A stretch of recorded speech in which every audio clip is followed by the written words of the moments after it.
activas y situaciones críticas asociadas.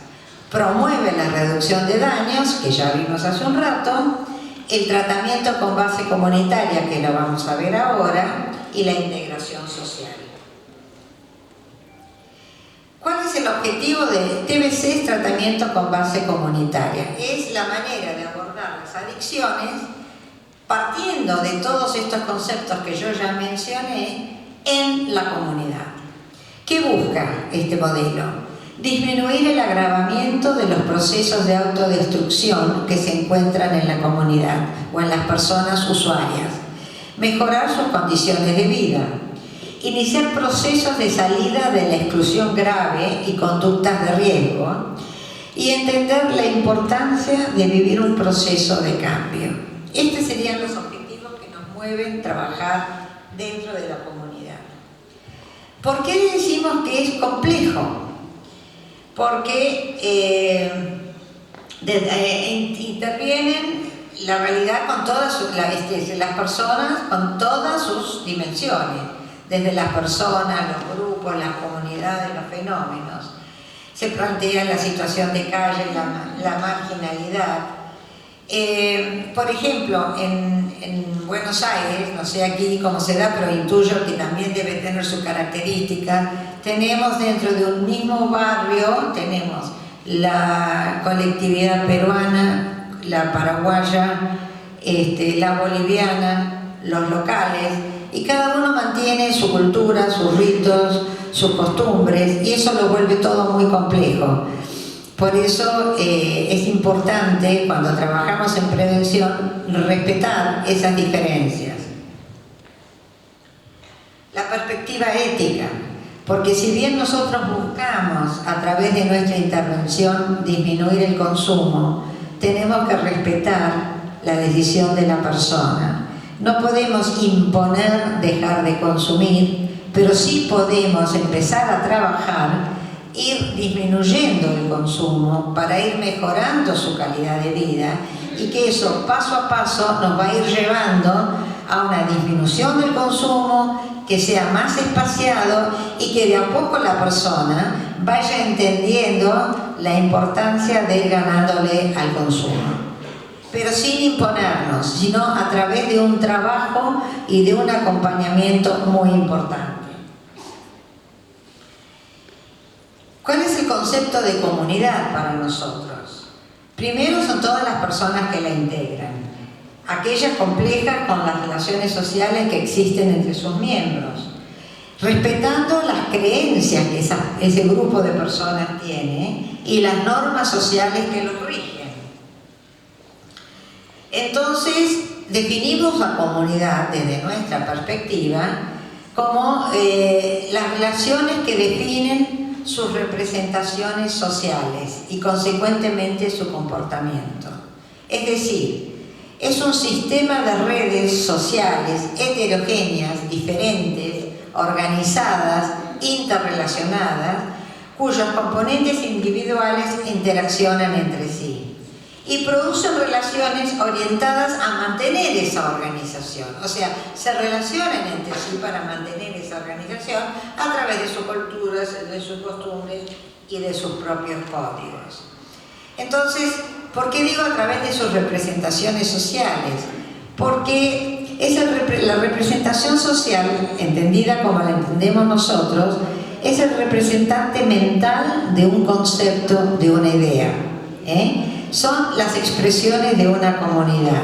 Entonces, es muy importante trabajar sobre estas representaciones sociales para lograr transformaciones. Y esto lo vamos a ver cuando trabajamos en el tema de redes, que ahora voy a entrar, porque en las redes subjetivas vamos a encontrar que las redes no saludables subjetivas, el punto de encuentro es el consumo, y es sobre esa representación social que tienen estas redes frente a las cuales tenemos que trabajar. Entonces, cuando yo hablo de tratamiento comunitario o tratamiento con base comunitaria, ¿qué buscamos? ¿A qué me refiero? Al mejoramiento de la calidad de vida cotidiana porque ayuda a la construcción de seguridad y permite desarrollar procesos de inclusión. Es decir, vamos de a poco, paso a paso, mejorando la calidad de vida de la persona. Y por sobre todas las cosas trabajamos los vínculos, es decir, la manera de vincularse. Por eso para nosotros la construcción de redes es tan importante entre las personas, los grupos y las instituciones de la comunidad. Aquí tenemos, por ejemplo, un esquema de cómo funciona el tratamiento comunitario como prevención dentro de lo que es un abordaje de las adicciones. Los ejes principales son la prevención-organización, ya lo vamos a ver un poco mejor, la asistencia básica y reducción de daños, que ya lo mencioné, la educación, rehabilitación, la terapia médica y psicológica, trabajo y ocupación. Y ahora hemos agregado, en el último encuentro que tuvimos en Paraguay el año pasado, el ocio, que hoy Mabel mencionaba la importancia de las actividades lúdicas, artísticas, recreativas. Es importantísimo también llenar esos espacios con actividades creativas. Estas acciones de vinculación que nosotros, perdón, acá quiero volver atrás, porque dentro de estos 4 o 5 ejes, que hoy son 6, porque acá falta agregar el del ocio, tenemos acciones de vinculación. Es decir, ¿cómo trabajamos esto? Porque al igual que las habilidades para la vida, que no tienen un orden, no hay ninguna que sea más importante que la otra, aquí sucede lo mismo. No es que una se da primero que la otra, sino que todas se dan interrelacionadas, porque depende con lo que nos encontramos dentro de la comunidad. Entonces, las acciones de vinculación son aquellas acciones que nosotros realizamos como equipo, como organización, para vincularnos con la comunidad. ¿Por qué? Porque al entrar en la comunidad no podemos entrar pensando que nosotros tenemos la verdad, de que sabemos lo que le pasa, lo que convoca a la comunidad, sino que lo que nosotros hacemos es vincularnos y hacer lo que se llama investigación en la acción, que es hablar con los líderes de la comunidad, con las organizaciones de base que se encuentran en la comunidad, para entender qué es lo que la comunidad quiere, qué es lo que a la comunidad le preocupa, qué cosas quiere la comunidad modificar y cambiar y qué cosas son las que quiere desarrollar. Con toda esa información, ya habiéndonos vinculado con los distintos actores de la comunidad, vamos entendiendo cuál es el tipo de acción que tenemos que realizar para que la comunidad nos acepte, para que nosotros poder convocar a la gente de la comunidad, del barrio, para que pueda participar en nuestras actividades. Y el SET, que está aquí al costado, es un sistema estratégico de tratamiento que en el fondo lo que es un sistema de evaluación. Nosotros evaluamos todas las intervenciones que realizamos. Entonces, ¿qué entendemos por prevención-organización? La finalidad es la organización de las demandas y de los recursos comunitarios para producir un mejor encuentro entre la demanda y la oferta de servicios. La asistencia básica o reducción de daños tiene como finalidad mejorar las condiciones de vida de las personas. Higiene, educación básica, salud, alimentación, vivienda, seguridad. Es decir, restituir derechos. Entonces, ¿cómo trabajamos esto? Nos relacionamos con las organizaciones de base que hay en el barrio y vemos qué ofrece cada una, la que ofrece alojamiento, la que ofrece alimentación, la que ofrece salud, inclusive los centros de salud barriales. Nos vinculamos con todos ellos y después, que lo voy a decir más adelante, a través del trabajo de redes vamos vinculando todo eso. La educación. Busca favorecer la conciencia crítica de derechos y la asunción de deberes, articular lo formal con lo no formal y viceversa, e incluir aspectos esenciales para la vida cotidiana de las personas. Aquí es donde nosotros trabajamos mucho las habilidades para la vida. Eso que también Jacques Delors a través del estudio decía: aprender a aprender, aprender a conocer, aprender a convivir, aprender a ser. Es decir, educar no es solamente darles contenidos, aprender a leer y escribir, sino ayudarlos a formarse, a fortalecerse otra vez como personas. Pensemos que estamos trabajando con personas que se encuentran en alta vulnerabilidad. La asistencia médica y psicológica busca reducir las consecuencias nocivas físicas y psicológicas de la exclusión grave asociada con situaciones de sufrimiento social en el área de la salud entendida de manera integral. Es decir, son personas que se han abandonado físicamente, que no se hacen controles, que no van a la consulta médica. Entonces, todo eso es muy importante retomarlo. Y la ocupación y trabajo, que es promover no hay nada más digno para una persona que el autosustento, la dignidad del trabajo. Parecen palabras muy conocidas, pero la realidad es que la persona recupera su dignidad cuando recupera su autosustento. Entonces, lo que hacemos a través de todo este trabajo es ver cuáles son sus potencialidades, cuáles son sus capacidades anteriores a este momento, para reflotarlas, capacitarlos en oficios, de acuerdo también a aquellas actividades que los convocan. Entonces, para poder entrar y que estas actividades a nivel comunitario tengan un efecto importante de prevención, como yo les decía anteriormente, trabajamos con los líderes de opinión en lo que entienden como la construcción de comunidad. Indagamos sobre las buenas prácticas, qué prácticas fueron exitosas y qué prácticas fueron un fracaso. Fíjense, por ejemplo, que nosotros en uno de nuestros emprendimientos que tenemos en una villa en la ciudad de Buenos Aires, en la zona de Barracas, no sé si alguien conoce, que tiene más de 40.000 personas viviendo en situación de hacinamiento, diría. Cuando empezamos a trabajar allí nos vinculamos con... Ay, ¿qué pasó acá? Se me fue el... Qué susto. Bueno, cuando entramos a la comunidad, habíamos pensado ya una vez que hicimos el estudio sobre el análisis de la comunidad, sobre expectativas de la comunidad, qué cosas querían cambiar a través de la investigación y la acción, dijimos, bueno, vamos a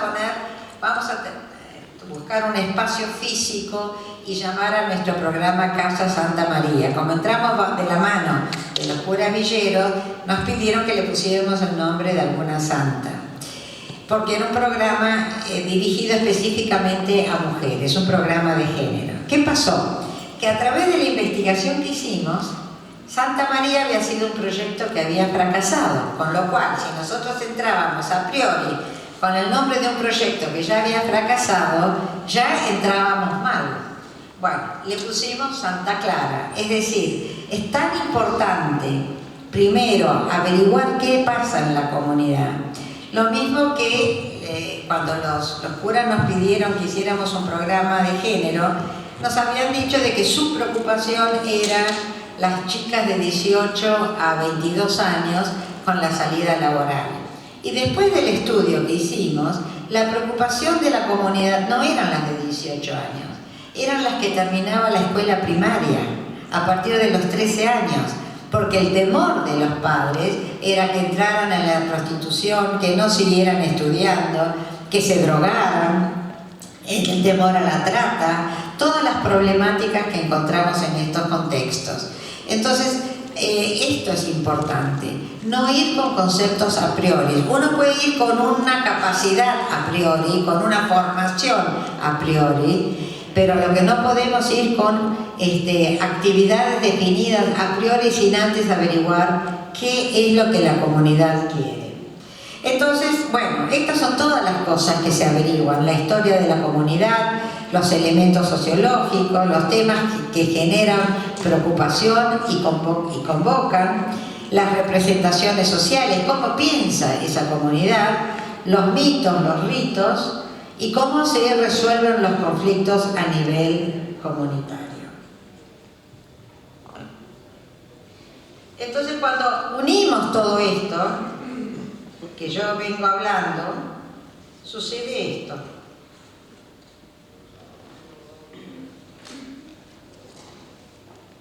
Fíjense todas las variables que se mueven. Trabajamos en prevención dentro de un contexto donde también se hace un abordaje de tratamiento, pero no de tratamiento clínico. El tratamiento clínico específicamente se deriva. Lo que hacemos ahí dentro de la comunidad es preparar a aquellas personas que tienen un problema de consumo para poder derivarlas y que puedan sostener un tratamiento.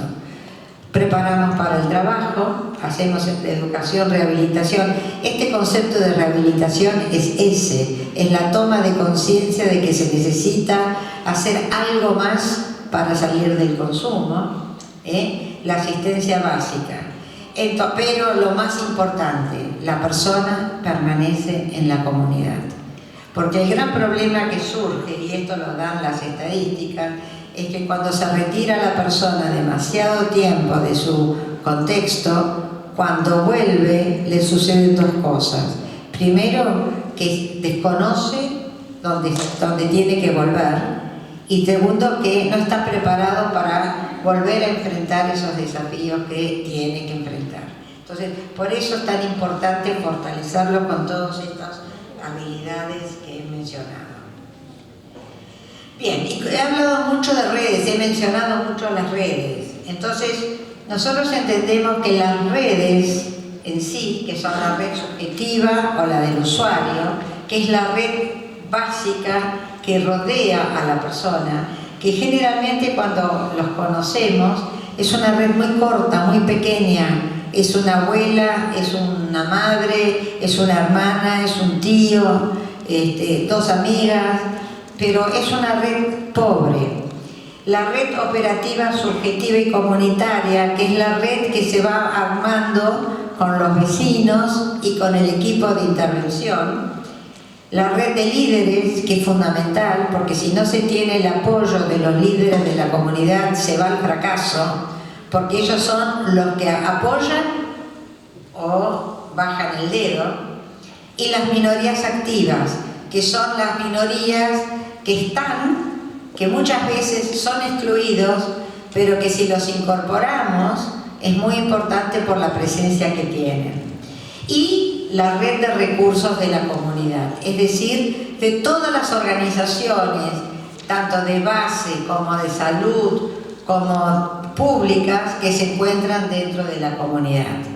Entonces, ¿por qué todo este esquema de redes es tan importante? Porque la red es capaz de hacerse cargo del sufrimiento de sus nodos. Cada persona es un nodo.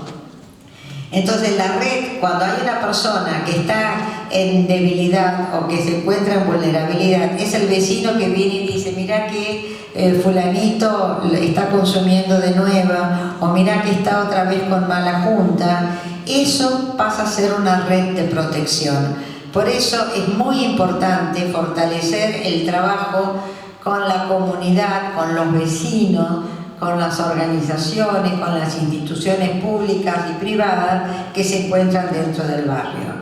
Por eso llamamos la terapia de red, porque busca dinamizar el sistema que se volvió rígido, que es que si vos necesitas asistencia tenés que ir al hospital, y acá es la comunidad la que se moviliza, y propicia cambios empleando el efecto de red que se desencadena al unirse. Entonces, ven, este es el concepto de red. Nosotros llevamos adelante gráficos de este tipo sobre cómo se van vinculando. Cuanto más condensada es la red, menos saludable es. La red tiene que ser abierta, tiene que estar interactuando lo más amplia posible, por eso se mide la densidad y la amplitud.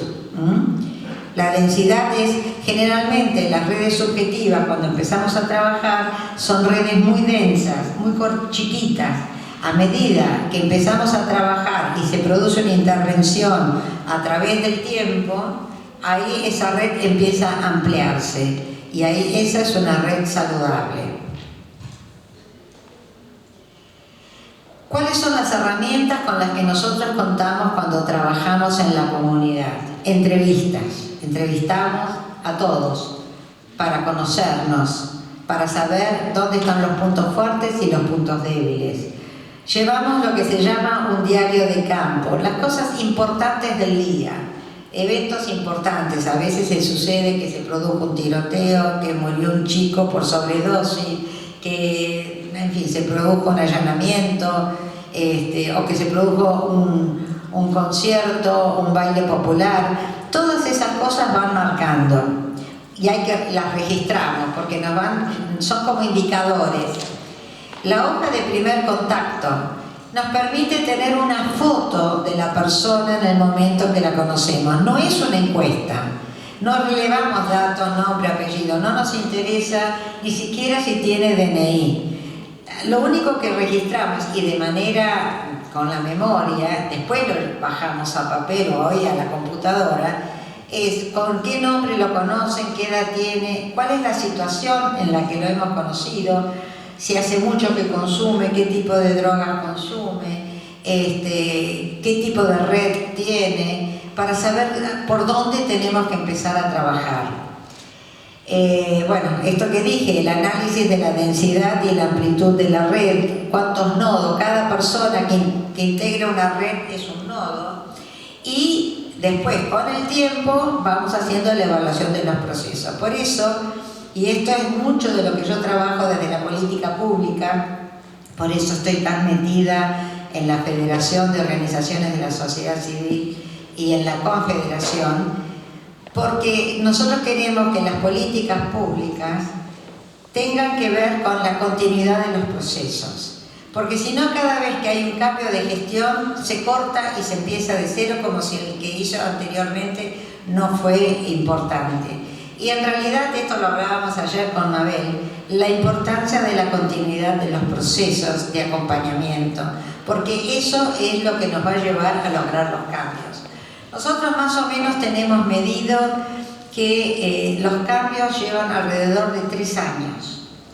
Que para que una persona cambie realmente hábitos, le lleva aproximadamente 3 años para que esos hábitos empiecen a ser propios, esos nuevos hábitos. Por eso es tan importante la continuidad de los procesos. Y otro rol importante en el tema del tratamiento comunitario y como trabajo de prevención son los operadores pares. ¿Quiénes son los operadores pares? Son las mismas personas que se han recuperado de estos procesos de consumo graves, y son los que acompañan a los nuevos que entran en el programa. Entonces, por ejemplo, cuando recién entramos al territorio, hicimos contacto con el hospital más cercano, hicimos contacto con los centros de salud cercanos, con las escuelas. ¿Y qué hicimos? Nos fuimos, nos presentamos y abrimos un circuito. Con ese circuito